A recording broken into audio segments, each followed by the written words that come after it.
name is Mia Zarina Balasta from Grade 6 Orion.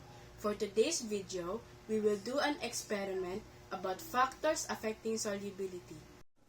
For this experiment, we will do the manner of stirring and use the following materials: 1 tablespoon, a timer, brown sugar as our solute, and 2 500 ml as our water, labeled as cup A.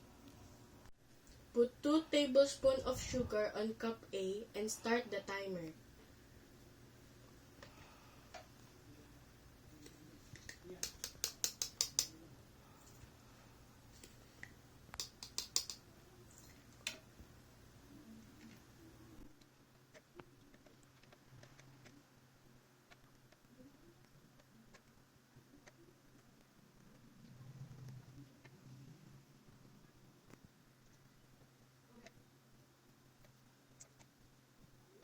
Ended at 57 seconds. Put 2 tablespoons of sugar on cup B and start the timer.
The timer ended on 1 minute and 34 seconds.